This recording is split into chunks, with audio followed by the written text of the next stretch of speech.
welcome to the cycle show. We're on the Tri247 stand, and we're very fortunate to have Tim Don, former world champion, amongst many other titles that you've won. And you're here today at the show with Garmin.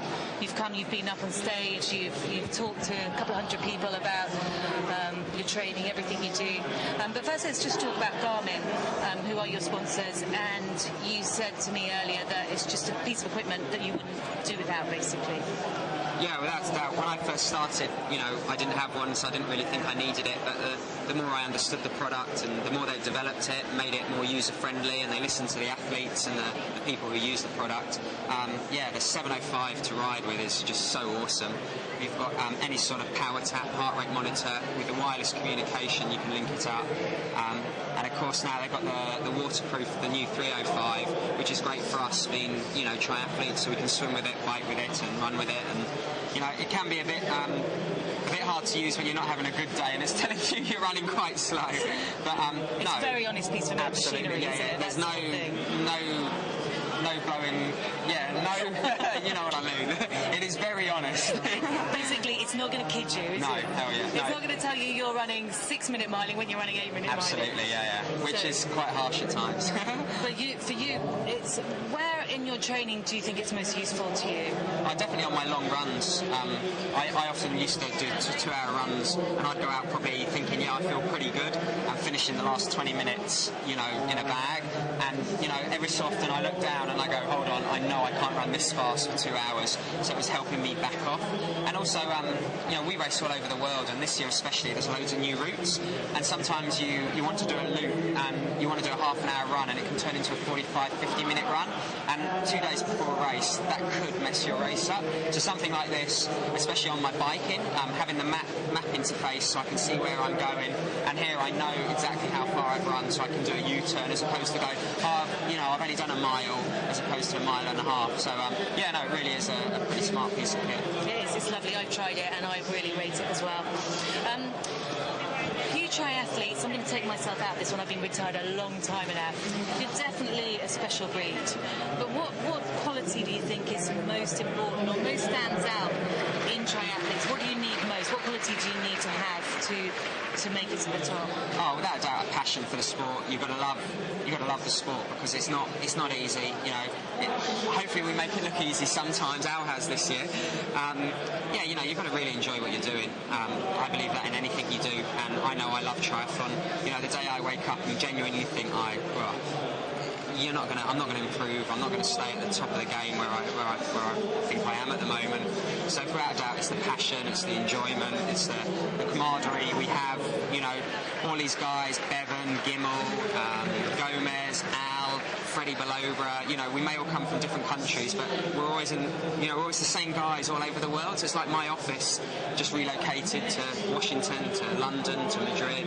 So you've got to just enjoy life and get on with the guys you're working with, racing with, and trying to be. Yeah, definitely. You mentioned Al there earlier. I mean, he has the most incredible, but he's such a likeable guy. He just doesn't change. He's still little Al, isn't he? And yet he's sort of kicking everyone's butts, really. I mean, everyone's talked about potential.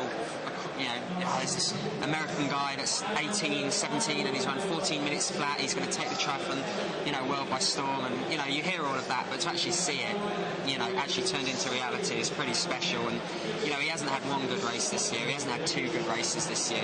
Every race he's done has been world class. And, maybe people don't know who I'm talking about, and to a true extent, but, if he can keep this up for a few more years, you'd be putting him in the likes of Simon Lessin. And, I don't say that lightly. He really is, athletically, he is the real deal. And as you say, he's a nice bugger as well. He's a nice guy. And, he just trains hard. But let's get back to you, because, you're being very generous, I think, with your compliments there, and they're well deserved. But you're also, you are an absolute true champion. There's not too many titles you haven't won, from national to World Cup races.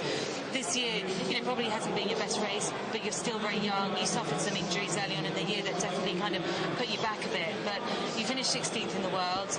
We saw in the last few races in the season that you were kind of just slowly getting back up there. So you're fit at the moment. Yeah, as you said, not fit, but you're well. You don't have any injury problems. Injury-free. Had my last race last weekend for my French team in Emmerson. It's the Coupe de France, the team time trial which we run, which is always a pleasure. Looking forward to a winter. Frustrated this year, learnt a lot, but if anything, it's shown that it's made me want to. I can't be complacent, and unfortunately, I tore my calf just before the season started, and I was always playing catch up with my running, so I was always about 30 to 40 seconds off the pace because I'd missed a key block of training. It was very, it's very disappointing for me to turn up to races knowing I probably wasn't really going to run with the boys this year. But, I still wanted to race because it's what I love doing. And, if you have a good day, you can still be up there. And, London, I think, with 3K to go, I was still within striking distance of the podium. So, that really gave me not hope. Really thought, Worlds is only a month away. I went back to altitude to St Moritz to work on a few speed sessions. And I went to Australia really positive, but again, the boys lifted their game up again, and I was just 30-40 seconds off where I needed to be, unfortunately. But we've kind of got a couple of years till 2012. You've been there before. You know what it takes. You have decided to make a couple of little changes to your training routine. You decided to move away from Loughborough and search for a different place to train.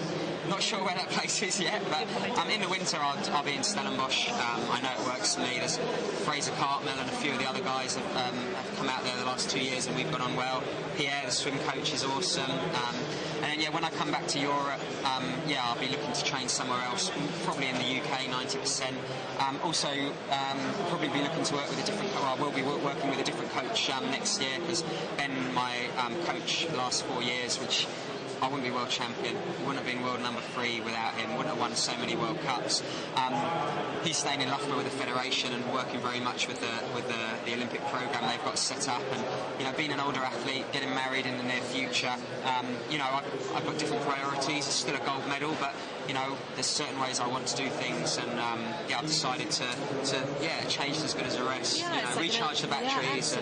Yeah, absolutely. We see a lot of athletes do it, and I think most of the time it's a very positive move. You know yourself, your experience, and you know what you need. So, absolutely. Yeah. Been very lovely talking to you. I'm going to let you carry on looking around the show, which is great, isn't it? Yeah, so much. Yeah, all the bling. Yeah, a lot of bling. Love to have some of it next year. Yeah, and we really wish you loads of luck, and we hope to see you back on the podium next year. It's absolutely the place where you deserve to be. So best of luck for your winter's training. Cool. Thanks very much, guys.